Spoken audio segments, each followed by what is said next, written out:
You remember the exact number because you had already calculated it in your head before it landed in your account. The raise was supposed to be the structural shift. The email from HR looked small, almost casual, but you read it as a timeline correction. This was the point where the rent would feel temporary, where listings would become realistic, where you would stop doing mental conversions between your salary and property prices before sleeping. On paper, the increase is meaningful. Your monthly net moves from survival plus modest investing to something that appears, briefly, like leverage. If you run the clean version of the math, the additional income could service a larger mortgage, accelerate the down payment, shorten the wait by years. This is the story you have been carrying. Within weeks, the environment begins to speak. Family assumes you will upgrade. Colleagues ask when you are moving closer to work. Algorithms show you interiors instead of budgeting apps. The raise is treated not as capacity, but as permission. What changes is not your long-term position, but the acceptable baseline of your lifestyle. Your new income is measured against peers who bought earlier, against property prices that moved while your salary was catching up, against inflation that already consumed part of the increase before you received it. The number that once represented progress becomes the new normal. The quiet realization arrives when you open the same home affordability sheet and the ownership date has not moved in proportion to your effort. The raise improved your comfort, but it did not bend the timeline the way you were told it would. At first, nothing looks different because the transactions are individually reasonable. Your food budget expands by the cost of convenience,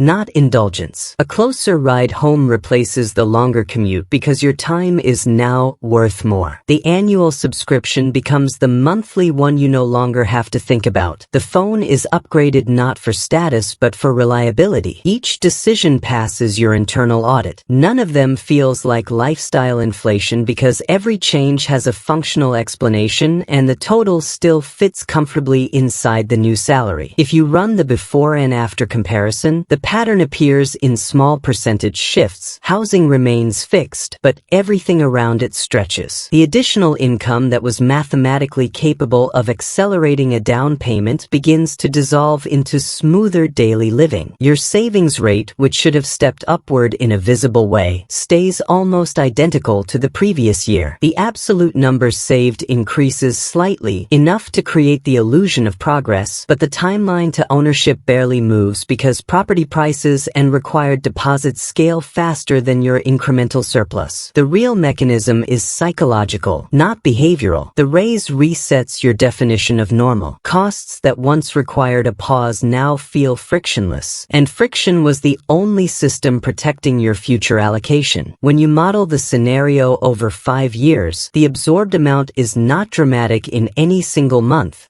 Yet the cumulative total equals a meaningful portion of a down payment. Nothing in your bank statement signals a mistake. The system is working exactly as designed. Higher income converting into higher operating cost, while your life externally looks more aligned with your age, your role, and the expectations around you. The previous constraints disappear so quietly that you register them as progress. The credit card that once carried over is now cleared each month. The shared apartment is replaced with a place where you can work in silence. The old car, the one that demanded planning and patience, is no longer part of your weekly risk calculation. These exits feel like upgrades in stability, and they are. Your cash flow is cleaner. Your stress is lower. You are finally using your income to remove friction from daily life. Then the fixed costs reassemble at a higher level. The new lease is longer and indexed to annual increases. The car payment is predictable but non-negotiable. Insurance expands to match the assets you are now responsible for protecting. Health coverage improves because you can no longer justify exposure. Family support becomes more consistent because you are the one who can. None of these obligations is impulsive. Each one is rational when viewed in isolation. They are the financial architecture of a responsible adult life. If you map your balance sheet across 2 years, the volatility has decreased, but so has your flexibility. stability. The old version of you had irregular pressure, but also the ability to compress spending for a few months and redirect cash toward a goal. The new structure converts most of your income into pre-committed flows. Your margin for redirection narrows to what remains after stability is funded. When you return to the home ownership calculation, the difference is not your earnings. It is your capacity to accumulate a large,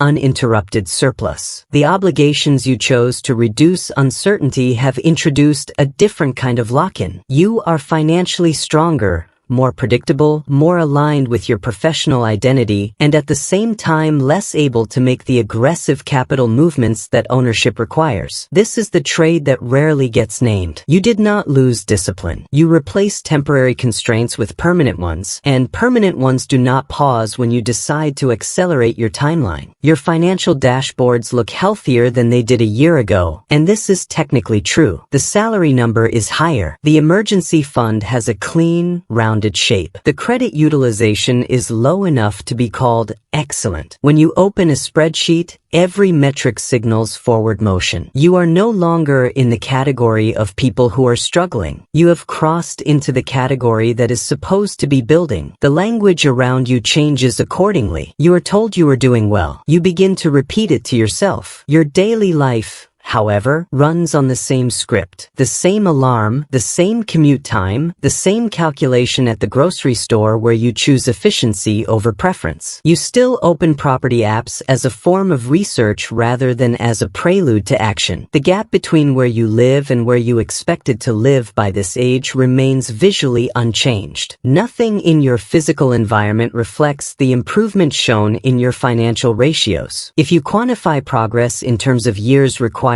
to reach a down payment, the number has barely moved because the denominator moved with you. Property values, transaction costs, and required liquidity increased at a pace that absorbed your higher savings capacity. Your net worth graph trends upward, but your purchasing power relative to the milestone that matters to you is almost flat. You have improved your position in absolute terms while remaining in the same relative position in the system. This is where the illusion forms. Humans read stability as advancement when the previous period contained stress. Your reduced anxiety becomes evidence of growth. Your cleaner accounts become a proxy for life movement. The system rewards consistency with the feeling of maturity, and that feeling is persuasive enough to delay harder questions. You are not stuck, but you are also not structurally closer to the outcome that defines your timeline, and both statements can be true at the same time. The increase in income was supposed to buy space. That was the private equation. More money equals fewer compulsory hours, more control over when your day starts, the option to say no without destabilizing your future. Instead,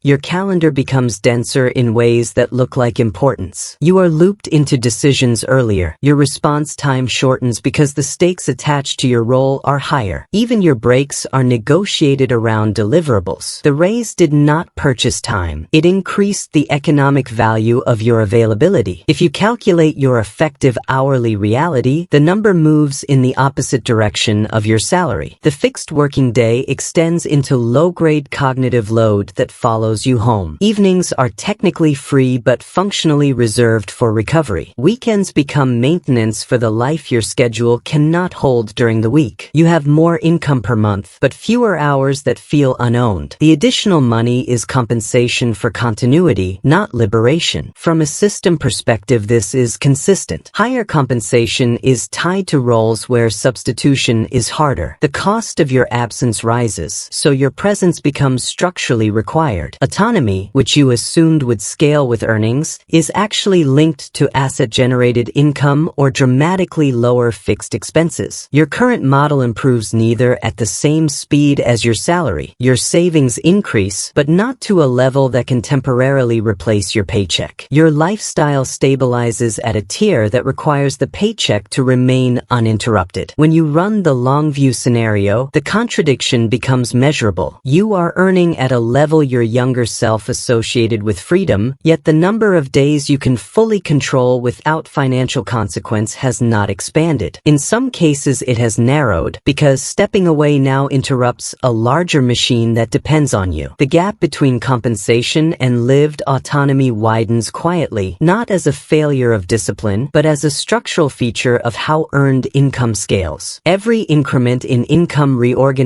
your baseline without asking for a decision. The first month feels expansive because the old cost structure is still in place, and the surplus looks large enough to accelerate everything at once. Then the automatic adjustments begin. The apartment you once classified as temporary becomes misaligned with your role, so the renewal arrives at a higher market rate or you relocate into a bracket that matches your peers. Your transport shifts from time-intensive to time-efficient. The services you previously managed manually, cleaning, food preparation, small repairs, are outsourced because your working hours now carry a higher opportunity cost. None of these changes registers as lifestyle inflation. They present themselves as rational reallocations of time and energy. If you model the transition as fixed versus variable expenses, the fixed column expands with each raise. Rent, insurance, subscriptions, professional commitments, family contributions, maintenance of the environment you now operate in, these become recurring and non-compressible. The percentage of your income that is pre-committed before the month begins quietly returns to its previous level, just at a higher absolute number. Your savings increase in currency terms, but your adjustable margin, the portion that can be redirected toward a down payment or a period of reduced work, remains proportionally similar. The mechanism is structural. Many costs in an urban, middle-class system are indexed to the income band you occupy. Landlords price by salary ranges. Financial products bundle convenience into monthly fees. Social participation carries a minimum spend that rises with age and seniority. Each time your earnings move up, the ecosystem recalibrates around you and presents the new level as normal. When you reopen your long-term projections, the pattern is consistent across years. You are operating at a higher standard of living, with better tools, lower daily friction, and greater external stability. At the same time, the capital required to exit dependence on your salary has not accelerated at the rate you expected, because the recurring structure scaled in parallel with your capacity to earn. For years, you treated the salary curve as the master variable. Every projection began with the assumption that once the number crossed a certain threshold, the rest of the system would reorganize itself. Time would open, ownership would become mechanical, work would become optional rather than continuous. The logic felt sound because each increment did improve your conditions. Debt disappeared, volatility reduced, your monthly decisions required less negotiation. By all visible measures, you moved forward. Then you run the long-range model with your current trajectory held constant. Same profession,